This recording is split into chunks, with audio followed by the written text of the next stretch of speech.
Hello there, Commonwealth from Tears of the Kingdom's premise is Ocarina of Time retold, but on a far grander canvas for its 25th anniversary. So be sure to leave a like, subscribe and press the notification bell, and let's get this first post-release theory to 2023 likes.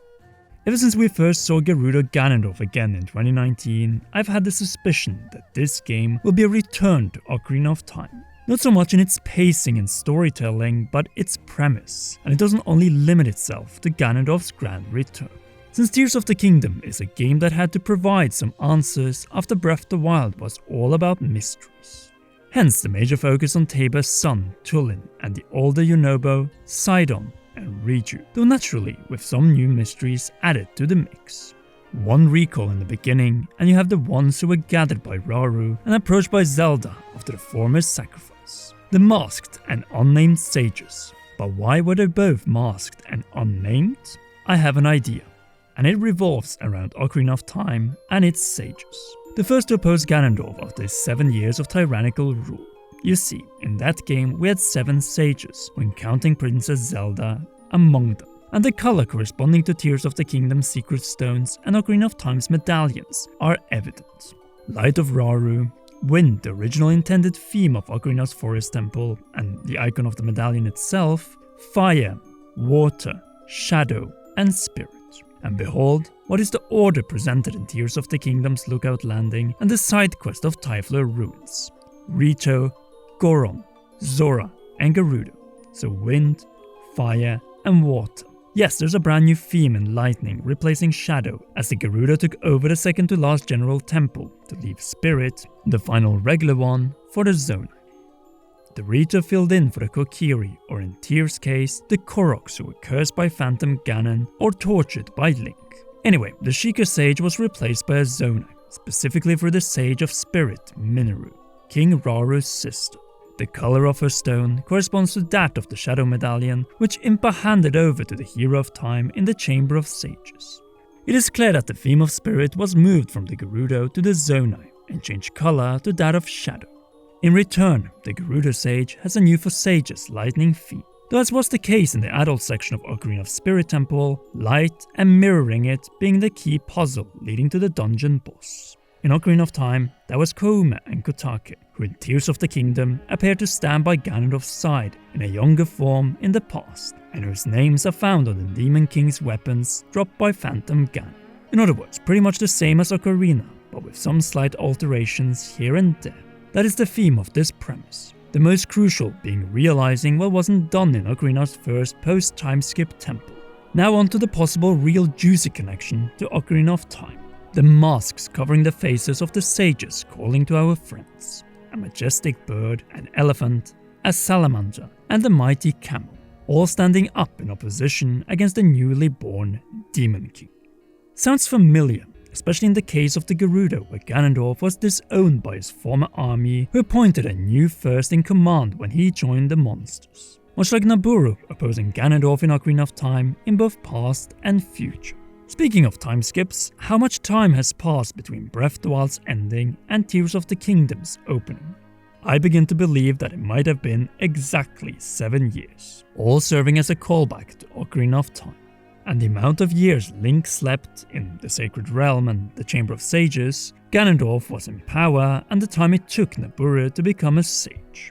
Wait a minute, the divine beasts, which clearly take inspiration from the masks and spirit animals of the different tribes, were the Sheikah Sage replacement to counter Calamity Ganon. And when we think of it, in the case of the Gerudo, it all aligns too well. Divine beast Vana Boris, named after the sage, Nabooru. But which one? Ocarina of Time's brave victim of Kouma and Kotake, or this masked and unnamed sage? I begin to think that the latter might be the case, as Tears of the Kingdom is very much a new origin story for Ganondorf, with the same beats and name-wise characters as in Ocarina of Time. The Gerudo King who set his tribe aside for power and to take over Hyrule with his monsters. The similarities are striking, and it seems to have no end, as in both games, Rauru is the first who greets Link after Ganondorf gets into a position of power, and when the Master Sword cannot end it right there and then when confronted by the source of evil. A failed confrontation followed by Rauru granting Link his first gift and making him aware of his new form. A little twist for sure, but it's like poetry.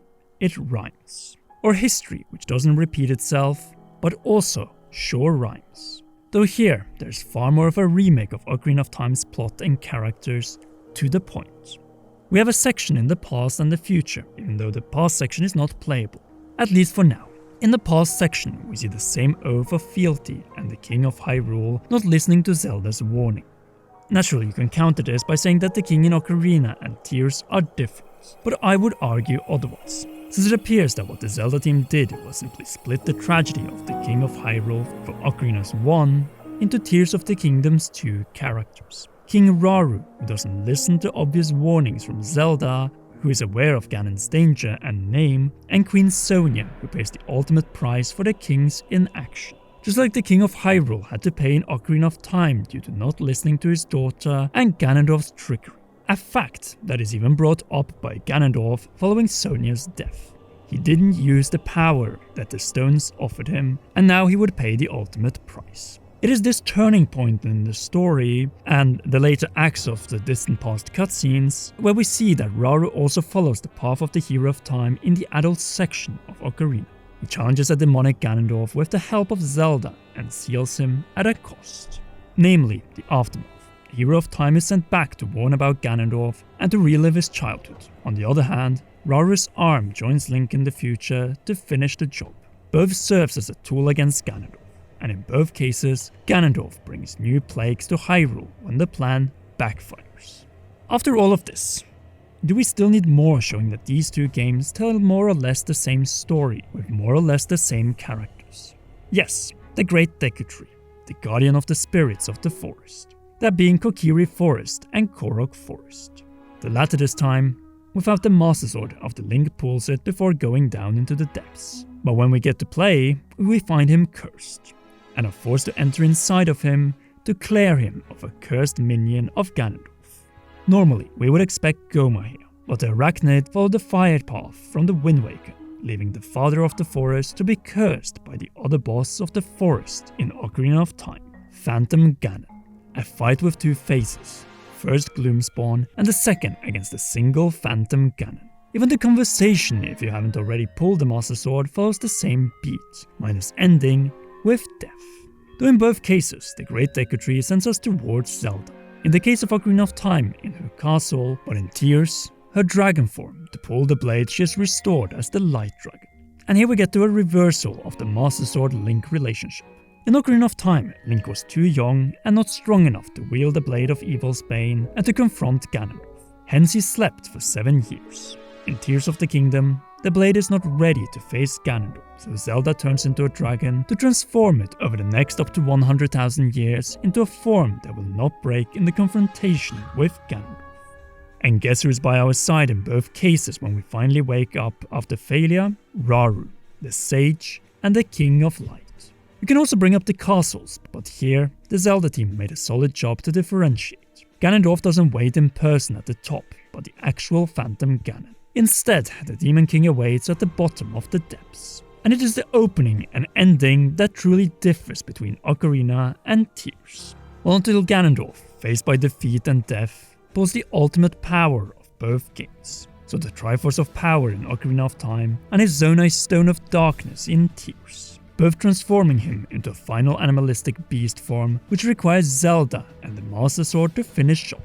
Only difference being that Link finishes Ganondorf off properly in Tears of the Kingdom by destroying his crown, as the sealing of him with the stolen power of the royal family had already been done in the distant past. And there was no way that Ganondorf was keeping it or his new eternal life after all the crimes he was guilty of. A lot of similarities, may I say, including the names of the temples, which now require that we point to Ocarina's or Tears of the Kingdom's Fire Temple, Water Temple, or Spirit Temple.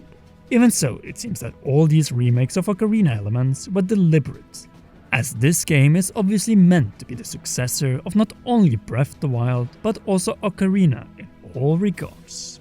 But what are your thoughts regarding this, and did you find even more Ocarina remade in Tears of the Kingdom, minus the house theme in Link's house in Akala? Sound off in the comment section down below.